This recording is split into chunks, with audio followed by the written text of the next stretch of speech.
Quran karena ada sebagian yang mengatakan bid'ah.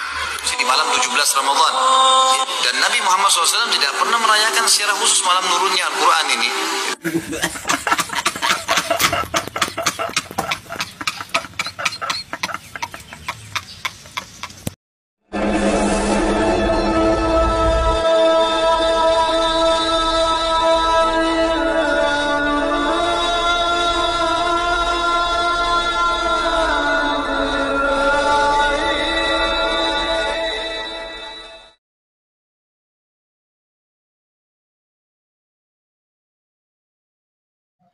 Assalamualaikum warahmatullahi wabarakatuh. Bismillahirrahmanirrahim. Alhamdulillahirabbil alamin. Nahmaduhu wa nasta'inuhu wa nastaghfiruh wa na'udzu billahi min syururi anfusina wa min sayyiati a'malina. May yahdihillahu fala mudilla lahu wa may yudlil fala hadiyalah. Wassalatu wassalamu ala Rasulillah wa ala alihi wa sahbihi wa man tabi'ahu wa mawalah. Amma ba'du, para pemirsa TV yang dirahmati oleh Allah. Alhamdulillah, di bulan suci ini kita jumpa lagi. Mudah-mudahan kita senantiasa mendapatkan lindungan dan rahmat dari Allah, mendapatkan taufik dan hidayahnya, dimudahkan secara urusannya, dilancarkan rezekinya, terutama mudah-mudahan ibadah kita di bulan ini, di bulan Ramadan ini oleh Allah diterima. Puasa kita, tadarus kita, bacaan Al-Quran kita, tahajud kita diterima oleh Allah Subhanahu wa Ta'ala, dan kita termasuk orang yang beruntung yang mendapatkan maghfirah dan itkun minan nar pada hari kemenangan nanti. Amin ya rabbal alamin. Bapak Ibu pemirsa TV yang dirahmati oleh Allah, di kesempatan kali ini ya, kami akan mengomentari ceramah dari Ustadz Khalid Basalamah yang mengatakan bahwasanya peringatan nuzulul Quran itu tidak dicontohkan Nabi dan itu disebut bid'ah. Kita tahu sendiri bahwasanya bid'ah menurut pemahaman Wahabi itu setiap bid'ah itu sesat dan setiap yang sesat itu masuk neraka. Berarti orang yang memperingati nuzulul Quran itu masuk neraka. Wah, ini bahaya ini ya. Padahal orang yang memperingati nuzul Quran ya, itu adalah tabarrukan binuzulil Quran, karena bertabarruk mengambil berkah ya. Tapi karena orang-orang Wahabi ya seperti itulah. Orang lain yang melakukan tidak ada benarnya. Jadi kalau Wahabi yang mempunyai amaliyah meskipun tidak sesuai dengan Al-Quran dan Sunnah itu tidak masalah. Tapi kalau orang-orang selain Wahabi melakukan amaliyah yang tidak sependapat dengan Wahabi meskipun sudah ada dalilnya, maka dikatakan bid'ah dan dalilnya ditolak mentah-mentah. Baiklah Bapak Ibu pemirsa TV yang dirahmati oleh Allah, tanpa lama-lama mari kita simak videonya. Memperingati nuzul Quran karena ada sebagian yang mengatakan bid'ah. Di malam 17 Ramadan, dan Nabi Muhammad SAW tidak pernah merayakan secara khusus malam nurunnya Al-Quran ini.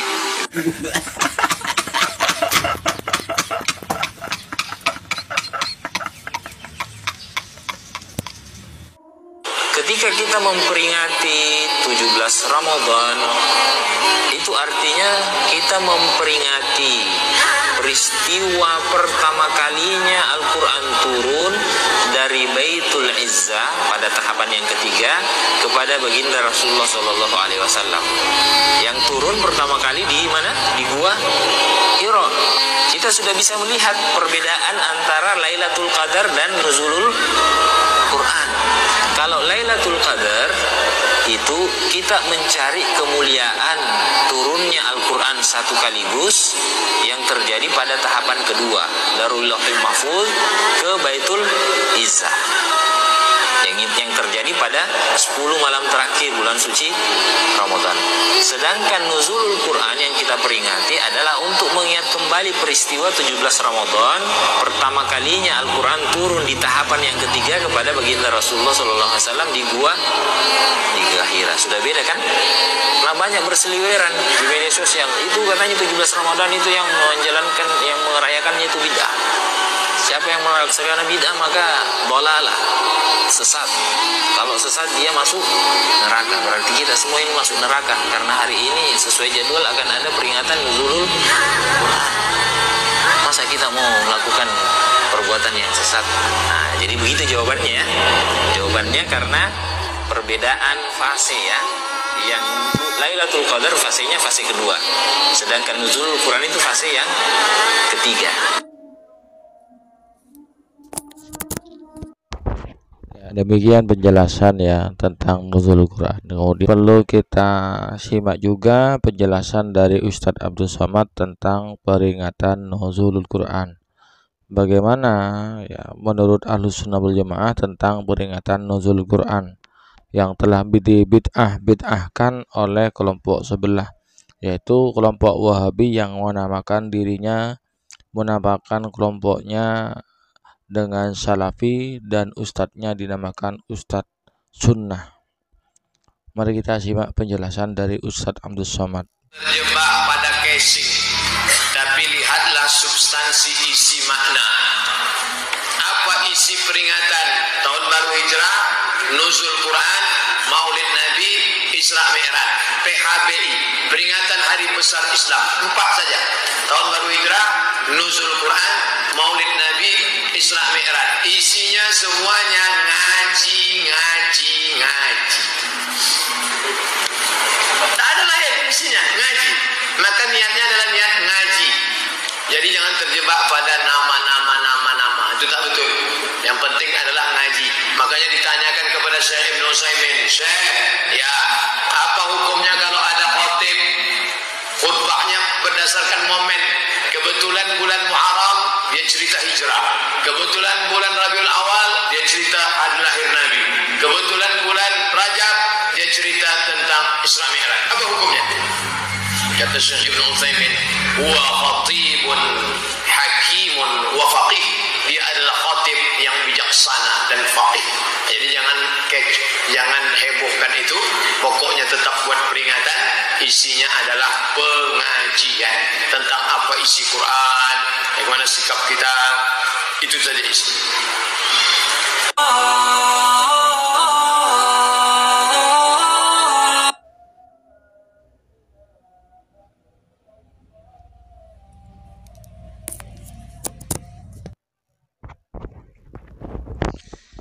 Jadi Bapak Ibu pemirsa TV yang dirahmati oleh Allah, yaitu peringatan nuzul Quran ini tidak masalah karena isi dari nuzul Quran itu adalah ta'allumul ilmah, yaitu mempelajari ilmu, menambah wawasan. Satu, yaitu karena sudah ada firman Allah, ud'u ila sabili rabbika bil hikmati wal mau'izatil hasanah.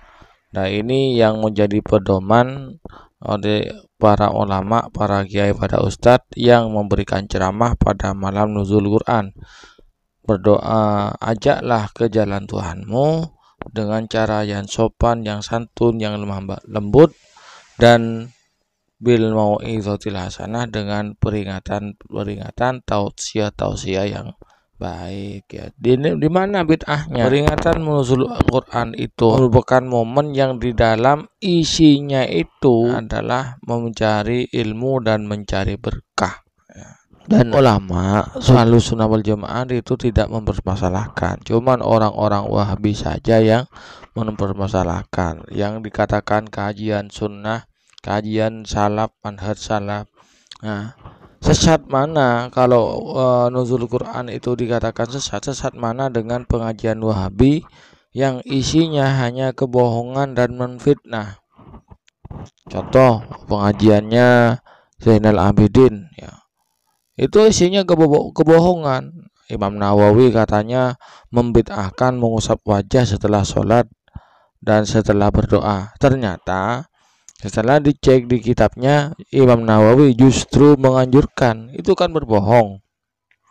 Kemudian katanya Imam Syafi'i, ya ini banyak ustadz yang lain ini, Yahya Badrus Salam, Abdul Hakim bin Amir Abdad, Sesi Jawas itu mengatakan Imam Syafi'i mengharamkan tahlilan. Ternyata Imam Syafi'i justru menganjurkan, karena dalam kitabnya Imam Syafi'i itu namanya bukan tahlilan, yang dibahas adalah ihda'us sawabnya, mentransfer, memberikan hadiah pahala itu, ya pahala bacaan-bacaan yang dibaca di saat tahlilan, termasuk surat Yasin itu dihadiahkan,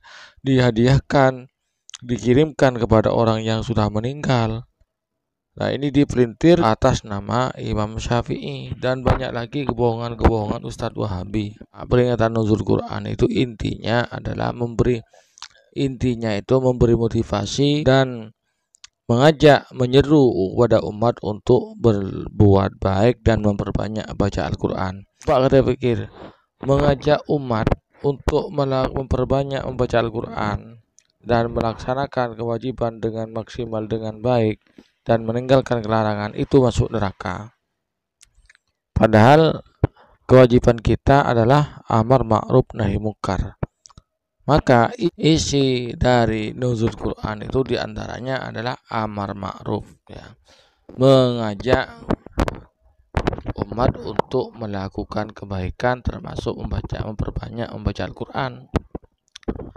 Nuzul Quran itu hanyalah casingnya, isinya yaitu mau'izah, tausiyah, yang mana untuk yang bagi yang hadir itu namanya ta'allum, menambah pengetahuan, menambah ilmu.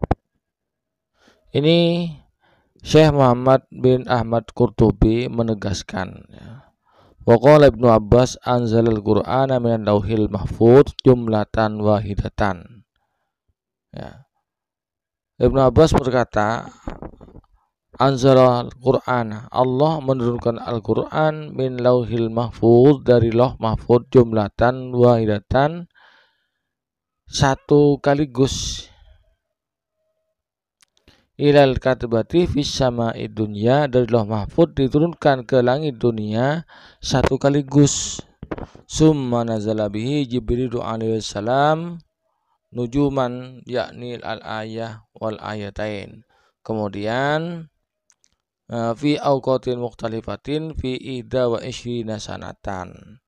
Kemudian turunnya Al-Quran ke Nabi Muhammad yang dibawakan oleh malaikat Jibril itu berangsur-angsur seayat, dua ayat, ataupun satu surat dalam waktu yang berbeda-beda, yaitu pada waktu yang berbeda-beda, ya, dalam kurun waktu 21 tahun gitu. Ya, dengan peringatan nuzul Quran ini memberi semangat kepada kita untuk memperbanyak baca Al-Quran, tadabbur, ya, mempelajari dan mengamalkan. Itu isinya, ya. Lalu bid'atnya di mana? Sesatnya di mana? Wong ngajak berbuat baik, mengajak melakukan kebaikan, mengajak memperbanyak baca Al-Quran. Apakah orang yang mengajak membaca Al-Quran itu dikatakan sesat, masuk neraka? Kalau mengajak orang lain berbuat baik dan memperbanyak baca Al-Quran, mengajak bertakwa kepada Allah, dikatakan sesat. Sesat mana dengan yang berbohong di majelisnya ketika berdakwah, yang berbohong atas nama Imam Nawawi, Imam Syafi'i, dan lain sebagainya. Bapak Ibu pemirsa TV yang dirahmati Allah, mudah-mudahan apa yang saya sampaikan ini bermanfaat, menjadi tambahan ilmu, tambahan wawasan bagi kita bersama. Mungkin hanya ini yang dapat kami sampaikan, kurang lebihnya mohon maaf. Assalamualaikum warahmatullahi wabarakatuh.